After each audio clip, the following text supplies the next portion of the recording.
The Kappa Delta Rho fraternity or chapter at Penn State University has gotten into trouble after it was revealed that they had a private and very secretive Facebook page where they would share nude images of women who were sleeping.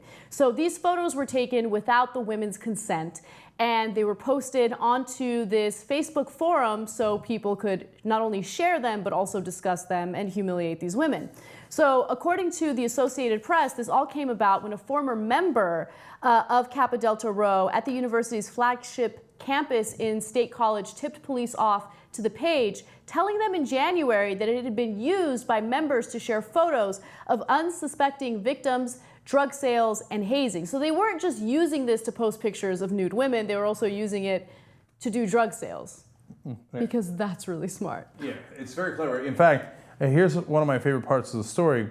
They had listed it under a file called covert business transactions. See, they think they're being slightly clever by calling it business when some of it is nude pictures, although some of it is apparently drug sales, which is business. Right. I wouldn't have called it covert if you didn't want people to look. If you label anything covert, that's probably the first thing they're going to look at. You morons.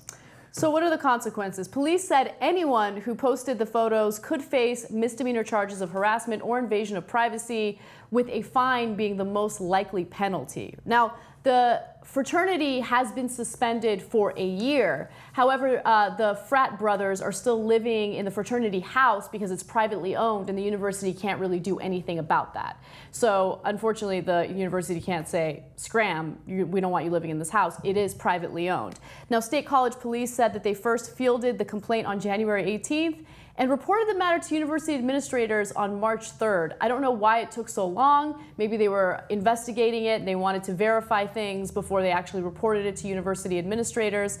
But nonetheless, they did investigate it, and that's what they found. And to the victims' images, they said clearly rise to the level of criminal action, right? Now, misdemeanor is still a crime, although it's not as serious as a felony, obviously, but it's not just an issue for the university anymore. It's also a matter for the police to investigate. Now, you're not allowed to take pictures of naked people without their permission and then put it up. There's varying laws in different states, but in this case, as they say over and over again, it might be a crime.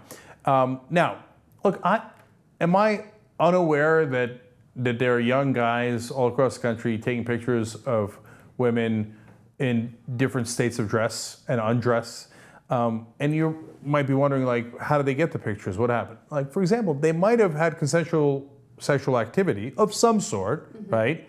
And the woman thinks, her mistake, she thinks... She trusts the guy. Hey, you know, I slept with this guy, I like this guy, I think he likes me. Meanwhile, he's thinking, I can't wait till she's unconscious enough so that I could take a naked picture of her. So it's not a sexual assault. It appears in a lot of the cases, the women are there and they're naked consensually. But they did not agree to have you take a picture of them. Right. And of course, young guys being young guys are like, oh, this is going to be really fun, I'm going to show it to my bros, right? And I know a lot of people think that way, but you got to realize it's not funny to the girls. It's not funny. It's not funny when it's posted online. And look, there are 144 active members on this Facebook page. Someone is going to save the pictures. It'll get posted somewhere else. I mean, these pictures ruin people's lives. Why is it so difficult for people to understand? And you know what? I think that they do understand. They just don't care. And so, yeah, I like that you clarified that, Cenk. At this point, there's absolutely no indication that there was a sexual assault or a rape or anything like that. The only thing is that these women had their pictures taken without their consent as they were unconscious. This is why women become prudes, as they say, because they don't want to get burned like these women have been burned, right? And I can't wait. Give it like what, maybe 5 minutes if it hasn't already happened, for people to start blaming the victim. Well, then she shouldn't have slept with him and she shouldn't have slept over naked. No, the victim blaming in the story is ridiculous. Yeah. All right, look here. We do a couple of things with it. First of all, you could flip it and say, okay, what if she took a picture of him while he was sleeping and he's flaccid at the time, right? Because he's sleeping. And then she posted it to all of her sorority friends. And by the way, they also had alumni on here, who one day may be in a position to hire these people. And then all the girls on campus laugh about, and then they post it all over the internet, like, haha, what a small dick you have. What? You slept with me, you shouldn't have slept with me. Now, my guess is that you wouldn't agree to that argument, right?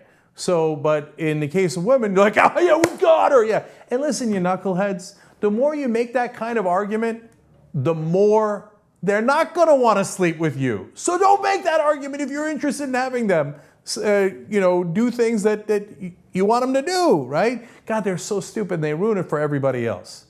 And finally, you're at Penn State.